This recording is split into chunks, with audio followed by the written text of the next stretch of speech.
พิธีเปิดการนำไส้ขัวมิตรภาพลาวไทยแห่งที่5บริคำไซหาบึงการได้จัดขึ้นในวันที่25ธันวาคม2565นี้ที่เมืองปากซันแขวงบริคำไซโดยการเป็นเกียรติเข้าร่วมของพระนาธานทองลุนศรีสุฤทธิ์ประธานประเทศแห่งสาธารณรัฐประชาธิปไตยปาสลาวพร้อมด้วยภรรยาและพระบาทสมเด็จพระวชิรเกล้าเจ้าอยู่หัวแห่งราชอาณาจักรไทยพร้อมด้วยพระราชินีโครงการก่อสร้างขัวดังกล่าวเป็นโครงการร่วมมือระหว่างรัฐบาลแห่งสาธารณรัฐประชาธิปไตยปาสลาวและรัฐบาลแห่งราชอาณาจักรไทยที่สอดคล้องกับความมุ่งมา่ปรารถนาของรัฐบาลสองประเทศก็คือประชาชนสองชาติลาวและไทยโดยเฉพาะแมนแขวงบริคำไซและจังหวัดบึงกาฬเพื่อเชื่อมโยงเชื่อมโจทย์สาธารณรัฐประชาธิปไตยปาสลาวเข้ากับภาคพื้นตามแนวเศรษฐกิจตะวันออกตะวันตกเฮ็ดให้การคมนาคมขนส่งการค้าและการท่องเที่ยวระหว่างสองประเทศมีความสะดวกและว่องไวยิ่งขึ้นขัวแห่งนี้ได้เริ่มการก่อสร้างอยู่ฝั่งไทยแต่วันที่30มิถุนายน2020และอยู่ฝั่งลาวแต่วันที่4มังกร2021ได้มีพิธีเทเบตงเสื่อมต่อขัวและลงน้ำข้อตกลงว่าด้วยกรรมสิทธิ์การนำไส้การบริหารและการบูรณะรักษาซ่อมแปลงขัวในวันที่6มิถุนายน2025ผ่านมาขัวมิตรภาพลาวไทยแห่งที่5เป็นจุดเสื่อมต่อระหว่างเมืองปากสันแขวงบริคำไซ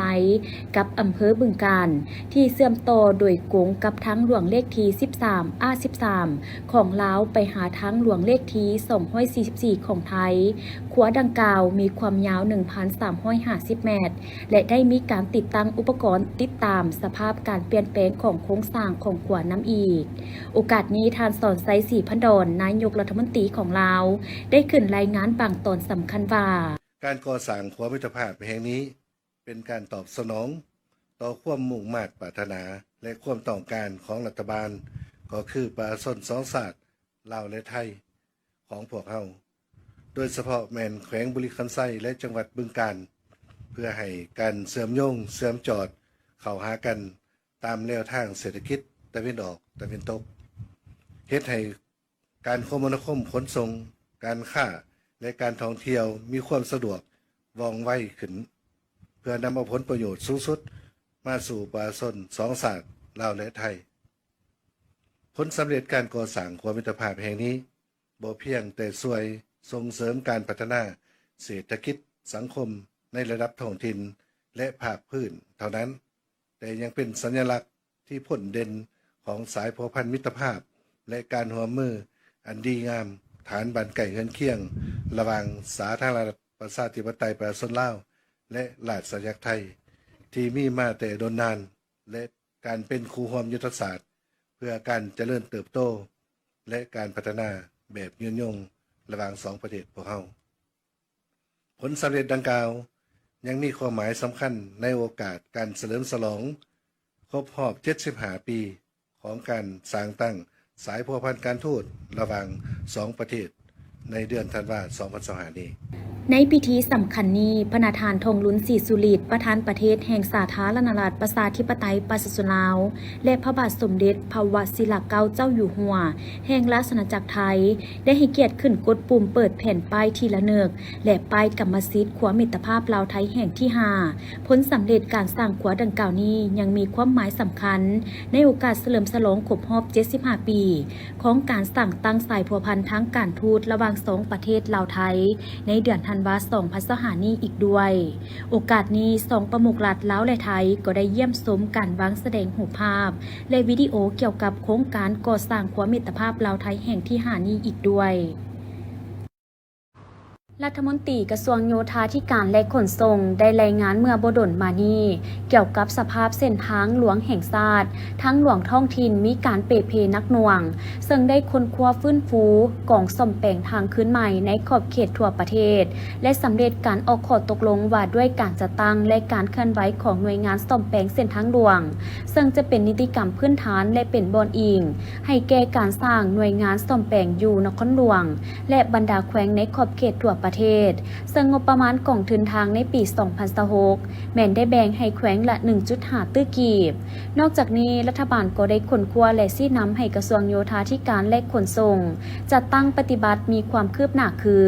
ได้มอบให้บรรดาแขวงนครหลวงเป็นเจ้าการขัดจรเส้นทางหลวงแห่งชาติสายลักจำนวนหนึ่งที่มีการเปเพนักมีการขนส่งสินค้าและโดยสารลายเพื่อซ่อมแปลงและปรับปรุงยกระดับให้สามารถหับน้ำหนักได้ 11 ต้นต่อเผาพร้อมทางคนครัวคัดเลือกบริษัทที่มีท่าแห้งมีมาตรฐานเงื่อนไขครบถ้วนให้สอดคล้องตามระเบียบการสามารถปฏิบัติได้อย่างว่องไวและเซ็นบทบันทึกความเข้าใจ MOU เพื่อดำเนินการสำรวจศึกษาความเป็นไปได้และออกแบบตามข้อกำหนดขอบเขตหน้าเวียก TOR เพื่อให้ทันจัดตั้งปฏิบัติในปี 2026และผ่านมาก็ได้มีแขวงจำนวนหนึ่งได้สำเร็จการเซ็น MOU เป็นต้นเวียงจันทน์คำมวนบริคำไซสวรรณเขตอุดมไซเสียงขวางหัวพันหลวงน้ำท้าอยู่บางตอนของบรรดาเส้นทาง 13 เหนือ13 ใต้ทางเลขที่22ผูกเก้าลักกาสีหาเมืองนานและเส้นทางอื่นๆเฉพาะเส้นทางเลขเก้าได้ตกลงสร้างเป็นตัวแบบในการปฏิบัติในรูปแบบ OPBRC และ PRTC ปัจจุบันรัฐวิสาหกิจก่อสร้างทางเลข 8 ได้ให้ทีมงานวิชาการลงภาคสนามและเริ่มต้นจัดตั้งปฏิบัติฟื้นฟูและซ่อมแปลงเส้นทางตามแผนที่กำหนดไว้ส่วนการเก็บเงินคาดว่าจะเริ่มต้นในวันที่ 1 มังกร 2026ปัจจุบันกระทรวงโยธาธิการและขนส่งได้เห็นดีกำหนดจุดเก็บเงินแบบเต็มจุดเก็บเงินคนครัวอัตราการเก็บค่าผ่านทางประเภทรถบรรทุกสินค้าโดยสารที่มีน้ำหนัก 12 ต้นขึ้นไปโดยจะนำใช้ระบบเก็บเงินที่ทันสมัยและสิ่งสั่งน้ำหนักทันสมัยหัวหน้าองค์การคณะกรรมการส่งเสริมและการลงทุนณโคโลเวียงจันทน์ได้รายงานเมื่อบดลมานี่ว่าณโคโลเวียงจันทน์มีเขตเศรษฐกิจพิเศษ5เขตคือเขตพัฒนาความรวมไซเศรษฐาเขตเศรษฐกิจพิเศษบึงทัดหลวงเขตเศรษฐกิจพิเศษหลองแทงเวียงจันทน์เขตเศรษฐกิจพิเศษดงโพสีและเขตโลจิสติกณโคโลเวียงจันทน์มีเนื้อที่ทั้งหมดตามสัญญาสัมปทาน 2,360 เฮกตาร์นับแต่สั่งตั้งจนถึงปัจจุบันสามารถดึงดูดการลงทุนจากภายในและต่างประเทศได้ทั้งหมด300บริษัทในนี้ต่างประเทศ229บริษัทภายใน46บริษัทและภายในร่วมกับต่างประเทศ25บริษัทมีทุนทั้งหมด88ตื้อดอลลาร์สหรัฐมีแรงงานทั้งหมด 11,232 คนในนั้นแรงงานลาว 7,953 คนผลิตภัณฑ์สินค้าที่บรรดาโรงงานภายในเขตผลิตประกอบมีเครื่องอิเล็กทรอนิกส์เครื่องนึ่งห่มอุปกรณ์การแพทย์ผลิตภัณฑ์ยาผลิตภัณฑ์เครื่องใช้ไฟฟ้าหัวอาหารสัตว์น้ำมันเสื้อไฟและอื่นๆสำหรับเขตความรวมไซเศรษฐามีจุดประสงค์เพื่อพัฒนาแบบความรวมครบวงจรที่ประกอบด้วยเขตอุตสาหกรรมทันสมัยเขตการค้าการบริการและการขนส่งโลจิสติกส์นับแต่สร้างตั้งในปี 2010 จนถึงปัจจุบันสามารถดึงดูดการลงทุนภายในและต่างประเทศได้ทั้งหมด179บริษัทมีทุนทั้งหมด 2.8 ตื้อกว่าดอลลาร์สหรัฐมีทุนจดทะเบียน651ล้านดอลลาร์สหรัฐและแผนการลงทุน55ล้านกว่าดอลลาร์สหรัฐสามารถปฏิบัติพันธะเข้างบประมาณของรัฐได้333ตื้อกว่ากีบเฉพาะเดือน9ต้นปี 2025มีบริษัทเข้ามาลงทุนใหม่22บริษัทเป็นบริษัทจากต่างประเทศ20บริษัทซึ่งเข้ามาลงทุนในแขนงอุตสาหกรรม10บริษัทการค้า7บริษัทและแขนงบริการ5แขวงเวียงจันทน์จัดพิธีเปิดงานเทศกาลบุญกินเจียงเผ่ามงประจำปี 2025อย่างเป็นทางการโดยมีท่านพรแก้วขุนพลรองเลขาพรรคแขวงเวียงจันทน์ท่านสอนไซหลวงอาภัยเลขาคณะบริหารงานพรรคเมืองมื่นท่านสุสินจันปานเจ้าเมืองปากสมแขวงเลยและสอาณาจักรไทยพร้อมด้วยบรรดาหัวหน้าห้องหัวหน้าแผนกการนำเมืองและแขกถึกเชิญจากบรรดาเมืองอ้อมข้างเข้าร่วมในพิธีท่านสอนไซหลวงอาภัยได้กล่าวว่าการจัดงานครั้งนี้นอกจากจะเป็นการอนุรักษ์รักษาฮิตของประเพณีก็คือวัฒนธรรมอันดีงามของเผ่ามงที่ได้ปฏิบัติมาแต่ก่อนแล้วยังเป็นการสร้างความสามัคคีปองดองระหว่างเผ่า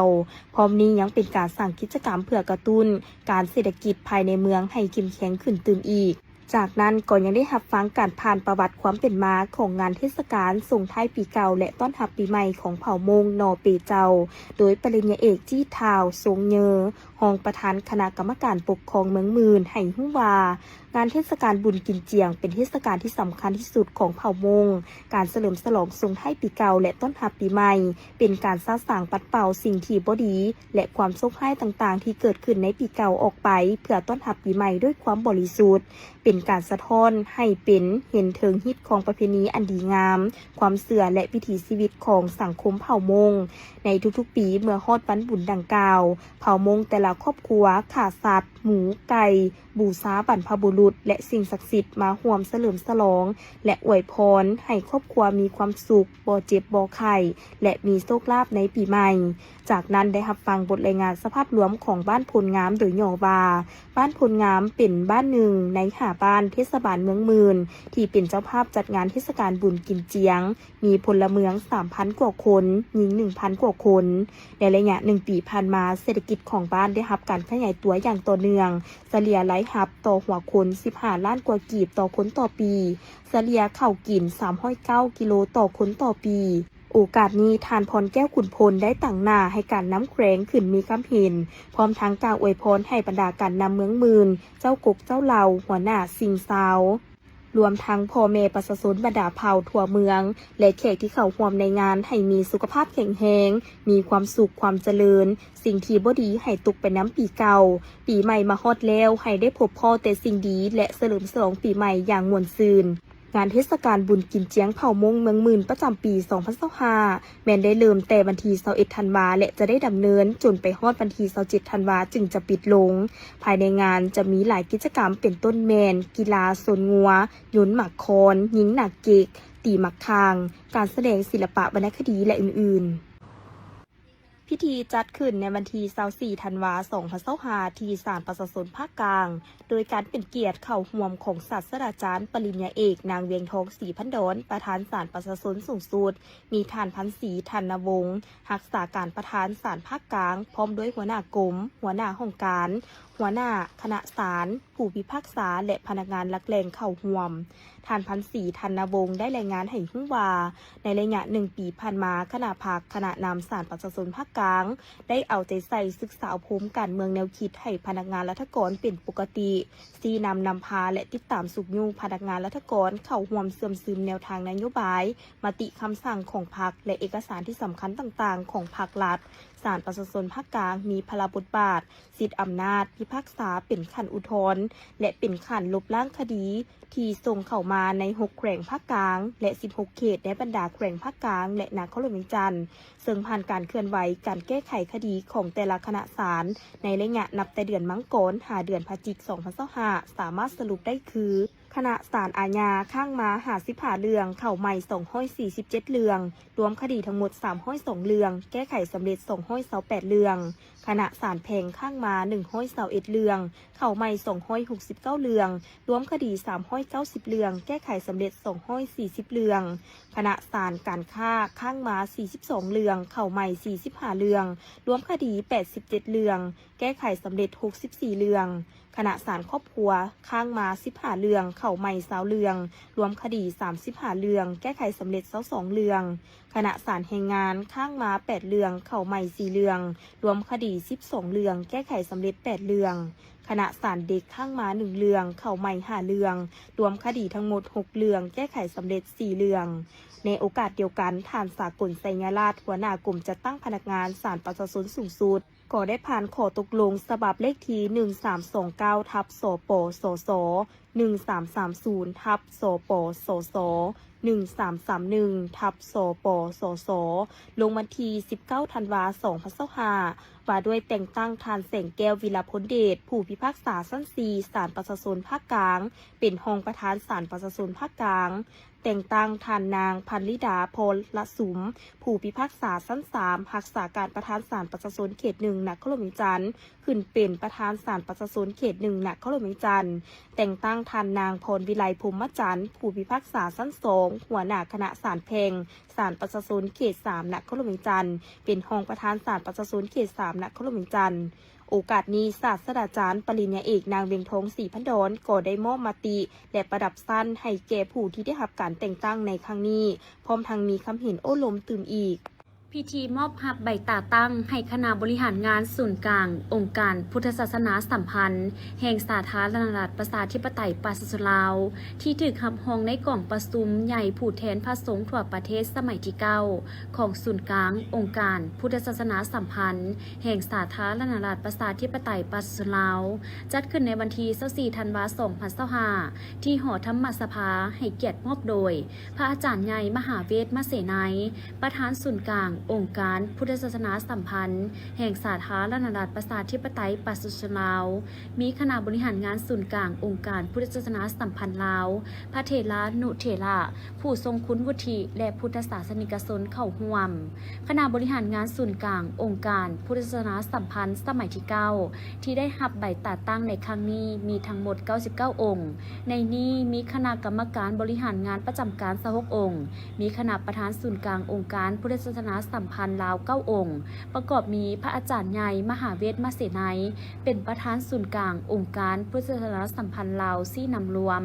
พระอาจารย์ใหญ่มหาคัมมาปัญญาวิจิตรเป็นห้องประธาน พระอาจารย์ใหญ่บุญส่วนพันธวงศ์เป็นห้องประธานผู้ประจำการ พระอาจารย์อธิปไตยไมตรีจิตเป็นรองประธานควบหัวหน้าห้องการบริหารงาน พระอาจารย์วันคำวงศาสุรินทร์เป็นรองประธานควบหัวหน้ากรรมาธิการปกครองสงฆ์ พระอาจารย์พวงประเสริฐภูมิมาวงศ์เป็นรองประธานควบหัวหน้ากรรมาธิการศึกษาสงฆ์ พระอาจารย์ศรีทนเสยะวกษรเป็นรองประธานควบหัวหน้ากรรมาธิการเผยแผ่ศีลธรรมและปฏิบัติกรรมฐาน พระอาจารย์บุญทวีประสิทธิศักดิ์เป็นรองประธานควบหัวหน้ากรรมาธิการสาธารณูปการ พระอาจารย์ปริญญาเอกดำรงพิมจักรเป็นรองประธานควบหัวหน้ากรรมาธิการต่างประเทศ ในโอกาสนี้พระอาจารย์ใหญ่มหาเวทมเสนัยได้มอบใบเกียรติคุณให้แก่พระสงฆ์ที่ได้ประกอบส่วนผลงานในระยะผ่านมา ในการจัดตั้งปฏิบัติมติกล่องประชุมใหญ่ผู้แทนพระสงฆ์ทั่วประเทศ สมัยที่ 8 พร้อมทั้งได้โอ้ล้มและย่องยอสมเสยผลสำเร็จอันพ้นเด่น ที่พระเถรานุเถระและกรรมาธิการศูนย์กลาง องค์การพุทธศาสนาสัมพันธ์ลาวทุกองค์เฮ็ดสำเร็จทุกหน้าที่เป็นต้นการนำพาจัดตั้งปฏิบัติมตินำพาปฏิบัติกล่องประชุมใหญ่ ผู้แทนสงฆ์ทั่วประเทศครั้งที่ 8 เป็นการประกอบส่วนสำคัญเข้าในการปฏิบัติวิสัยทัศน์และแผนเวียกจุดสูม5 ปี การปรับปรุงธรรมนูญสงฆ์ลาวและธรรมนูญปกครองสงฆ์ลาวให้แทดเหมาะกับสภาพแวดล้อมการเมืองและสังคมในระยะใหม่ให้มีผลสำเร็จอย่างจบงามอิงตามบทรายงานการจัดตั้งปฏิบัติแผนการเคลื่อนไหวเวียกงาน 5 ปี 2021-2025 ของศาลประชาชนนครหลวงเวียงจันทน์ที่ได้รายงานต่อกล่องประชุมสมัยสามัญเทื่อที่10ของสภาประชาชนนครหลวงเวียงจันทน์สุดที่ 4 ในเมื่อบ่ดลมานี้ว่าการจัดตั้งปฏิบัติแบบแผนและกลไกการบริหารคดีทางศาลประชาชนนครหลวงเวียงจันทน์ได้เอาใจใส่ปรับปรุงกลไกแบบแผนวิธีการดำเนินคดีให้มีความโปร่งใสว่องไวถูกต้องและเป็นธรรมโดยได้จัดตั้งปฏิบัติตามคำแนะนำและปฏิบัติแต่ละขั้นตอนของการดำเนินคดีให้มีความถูกต้องและปฏิบัติอย่างเข้มงวดทั้งเป็นการอัดส่องวางทับมางสิ่งอัดตันและกีดขวางที่เป็นสาเหตุให้การดำเนินคดีสักษาบ่ถูกต้องบ่ครบถ้วนและบ่รอบด้านได้ให้แต่ละคณะศาลกำหนดแบบแผนการดำเนินคดีแต่ละประเภทสรุปประเมินผลการดำเนินคดีที่มีข้อบกพร่องเพื่อถอดถอนเป็นบทเรียนและปรับปรุงแก้ไขเอาใจใส่ติดตามการดำเนินคดีการตัดสินและพิพากษาที่มีข้อบกพร่องเป็นแต่ละคดีเพื่อสมทบกับคณะศาลที่เกี่ยวข้องและผู้พิพากษาที่รับผิดชอบคดีซอกหาสาเหตุที่พาให้มีความผิดพลาดหรือข้อบกพร่องนั้นเพื่อเฮ็ดให้แต่ละปัญหาข้อบกพร่องเหล่านั้นได้รับการแก้ไขอย่างทันการและหมดไปเอาใจใส่ในการเขียนคำตัดสินคำพิพากษาให้ถูกต้องตามแบบพิมพ์ที่กำหนดไว้ทั้งรับประกันเนื้อในครบถ้วนเข้าใจง่ายมีคำเห็นวินิจฉัยต่อการห้องขอหรือข้อเสนอของคู่ความอย่างครบถ้วน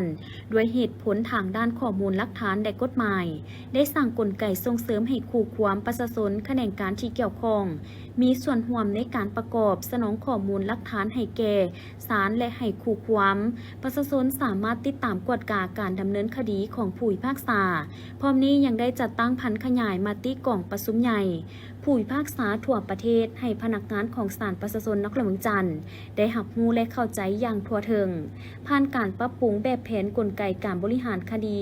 เฮ็ดให้การพิจารณาแก้ไขคดีมีความว่องไวและมีคุณภาพดีขึ้นแสดงออก5 ปีผ่านมาคดีข้างมาทั้งหมด 1,000 กว่าเรื่องคดีเข้าใหม่ 7,764 เรื่องรวมทั้งหมด 9,000 กว่าเรื่องในโอกาสที่ทานนางปานีอย่าถอตู้กรรมการกรมการเมืองศูนย์กลางภาคห้องประธานประเทศได้ลงเคลื่อนไหวเยี่ยมยามและห่วมดินบุญกินเจียงนำพี่น้องเผ่ามงอยู่บ้านน้ำปุ๋ยเมืองเพียงแขวงสยามบุรีจากนั้นทานพร้อมด้วยการนำของแขวงก็ได้ลงเยี่ยมยามการนำพนักงานแพทย์หมอแขวงสยามบุรีในการลงเยี่ยมยามห้องหมอแขวงครั้งนี้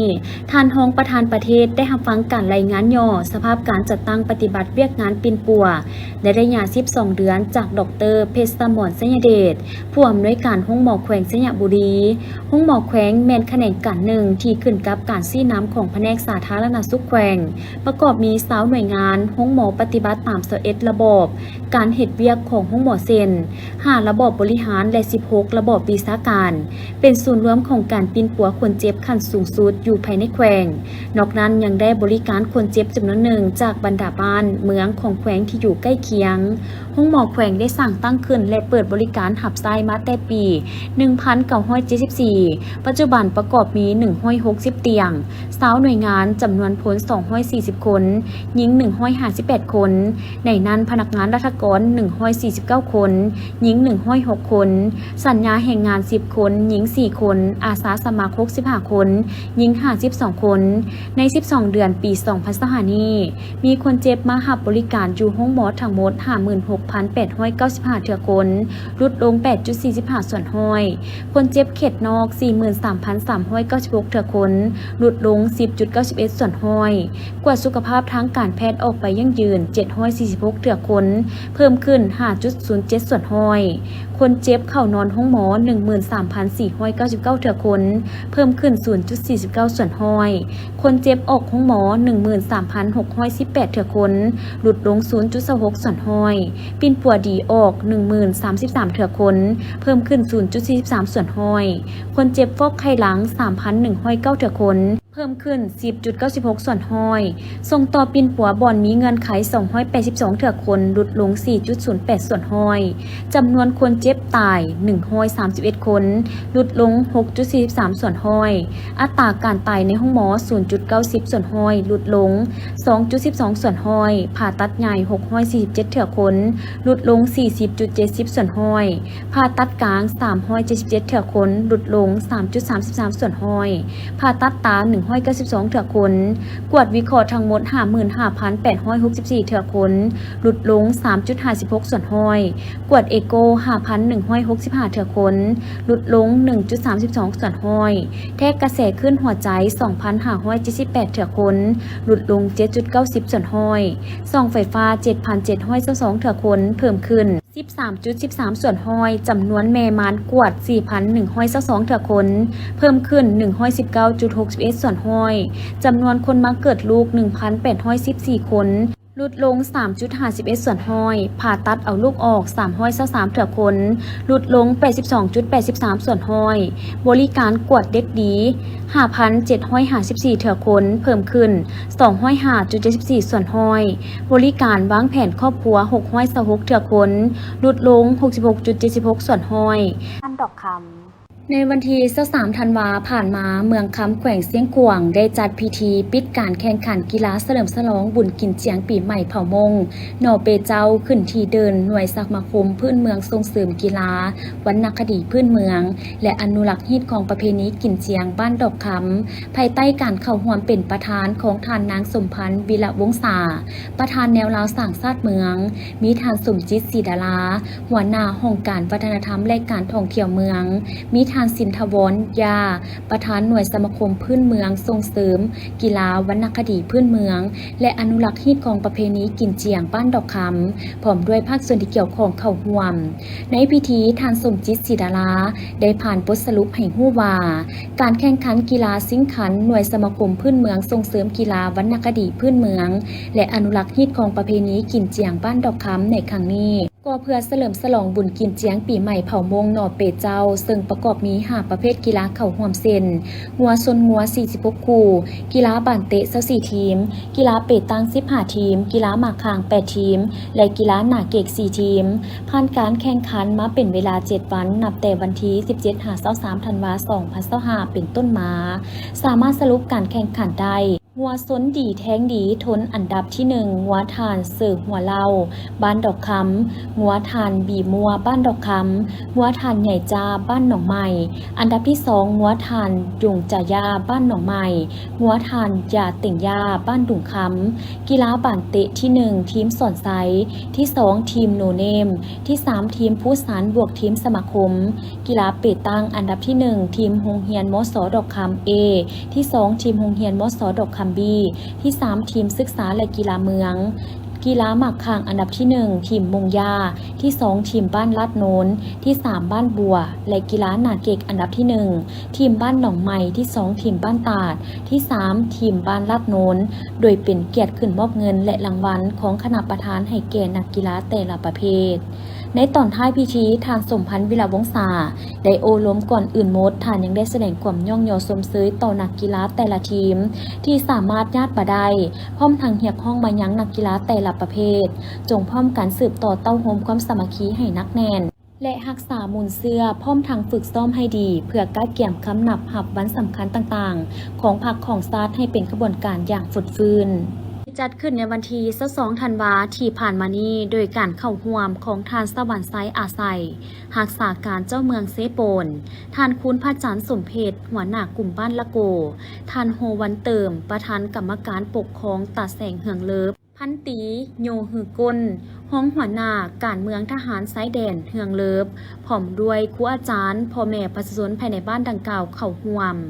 ท่านสวรรค์ไซอาไซก็ได้กล่าวหับคณะปกครองตาแสงคณะภาคบัญชาทหารไซแดนเหืองเลิฟด้วยไม้ตีจิตมิตรภาพตีสมสื่นอย่างยิ่งที่ให้ทุนการช่วยเหลือในการสร้างเฮือนครัวให้โรงเรียนมัธยมต้นกินนอนส้นเผาละโกในครั้งนี้เพื่อยกสูงความสำคัญและเพื่อหัดแน่นความสามัคคี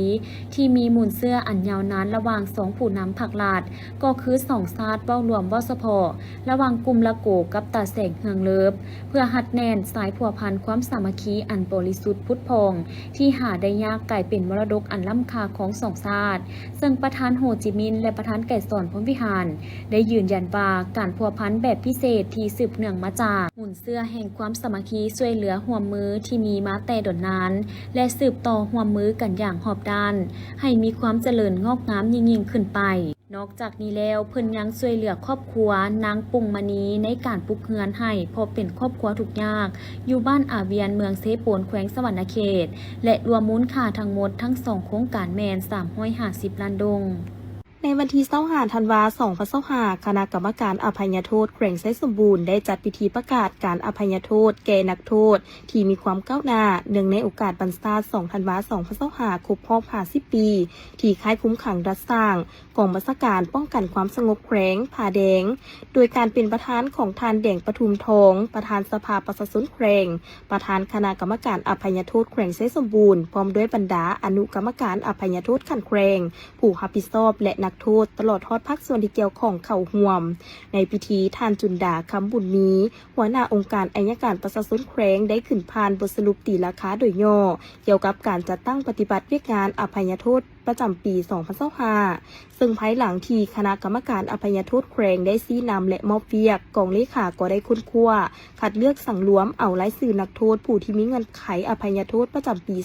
2025โดยได้ปรึกษาหารือกำหนดแผนการพิธีเฮ็ดเวียกตามรัฐบัญญัติของประธานประเทศและคำแนะนำของประธานคณะกรรมการอภัยโทษระดับชาติในนั้นนักโทษที่คณะกรรมการอภัยโทษแขวงได้เสนออภัยโทษลดผ่อนโทษมีทั้งหมด41คนหญิง7คนได้รับอภัยโทษลดผ่อนโทษ41คนหญิง7คนเท่ากับห้อยส่วนห้อยของจำนวนนักโทษที่เสนอ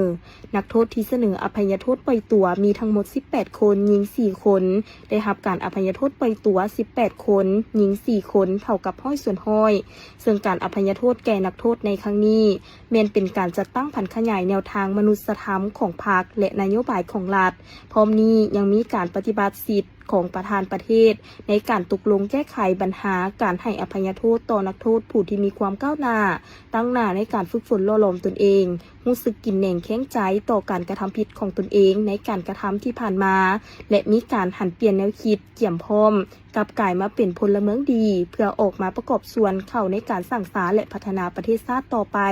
จากนั้นก็ได้มีการมอบใบยั่งยืนแก่นักโทษที่ได้รับการอภัยโทษครั้งนี้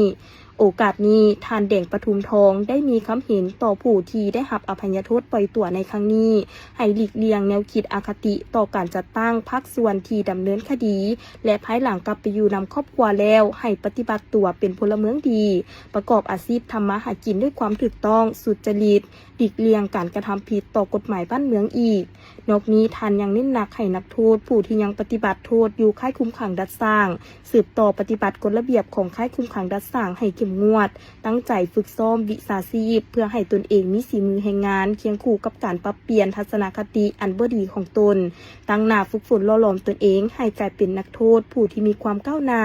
เพื่อให้กลายเป็นนักโทษที่ถูกพิจารณาลดผ่อนโทษและกลับกลายมาเป็นพลเมืองดีของชาติในอนาคต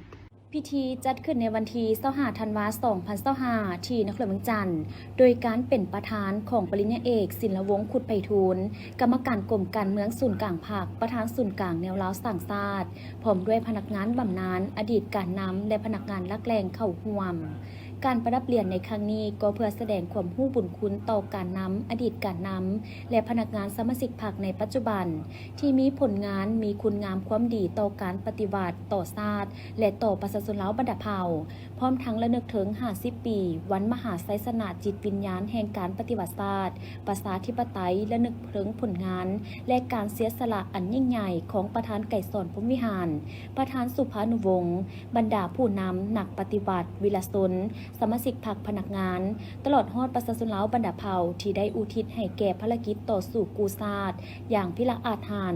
จนสามารถยัดได้เอกราชแห่งชาติและปลดปล่อยประเทศชาติได้อย่างสมบูรณ์และสถาปนาเป็นประเทศสาธารณรัฐประชาธิปไตยประชาชนลาวในวันที่2ธันวาคม1975พร้อมนั้นพิธีก็ได้ผ่านรัฐธรรมรัฐของประธานประเทศและหลายสื่อผู้ที่ได้รับการประดับเลี้ยงการละนึก50 ปีวันสถาปนาสาธารณรัฐประชาธิปไตยประชาชนลาว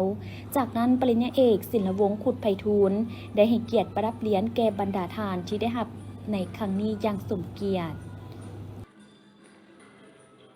จากท่านผู้ชมต่อจากเวียกงานดังกล่าวและข่าวต่อไปจะพาท่านผู้ชมมาติดตามห้องประธานศาลขั้นสูงนครเซี่ยงไฮ้สาธารณรัฐประชาชนจีนพร้อมคณะได้เข้าพบปะทานห้องประธานศาลประชาชนสูงสุดแห่งสาธารณรัฐประชาธิปไตยประชาชนลาวพร้อมด้วยคณะเนื่องในโอกาสที่ได้มาเยี่ยมยามและเฮ็ดเวียกอย่างเป็นทางการอยู่ลาว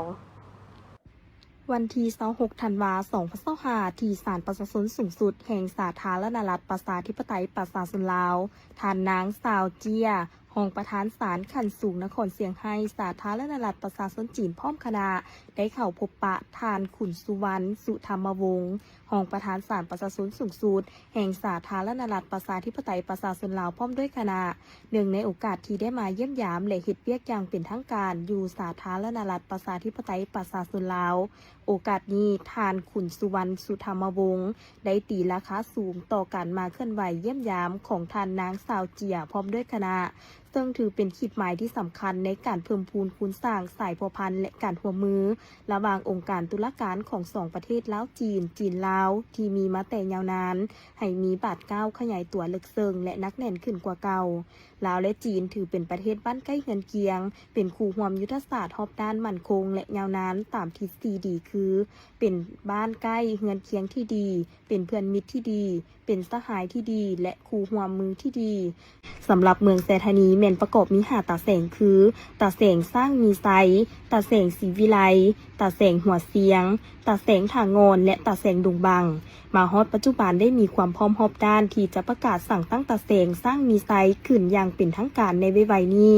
ซึ่งเป็นตาแสงทำอิฐของเมืองแซธานีและตาแสงทำอิฐของนครหลวงเวียงจันทน์เมืองแซธานีพวกเขาได้ค้นคว้าตามเอกสารรับรองข้อตกลงรับรองว่าโดยการสร้างตั้งตาแสงทั่วประเทศฉบับเลขที่147/นย.ลงวันที่17พฤศจิกายน2025พวกเขาได้ค้นคว้า และฮับฮองเป็น5 ตะแสงเนาะเหตุผลที่ฮับฮองเป็น5 ตะแสงนั้นเนื่องจากว่าเมืองเสถานีของพวกเขาเป็นเมืองกว้างมีเนื้อที่หลายมีประชากรอาศัยอยู่หลายฉะนั้นพวกเขาจึงได้ค้นคว้าและเป็นเอกภาพในกองประชุมคณะประจำพรรคเมืองนำเสนอกองประชุมคณะประจำพรรคนครหลวงเวียงจันทร์ฮับฮองเป็น5 ตะแสงซึ่งประกอบด้วยตะแสงที่1ตะแสงสร้างมีไสเนาะมีทั้งหมด24 บานตะแสงที่2เป็นตะแสงศรีวิไลมีทั้งหมด23 บานตะแสงที่3ตะแสงหัวเสียงมีทั้งหมด23 บานตะแสงที่4ตะแสงทางงอนมีทั้งหมด17 บาน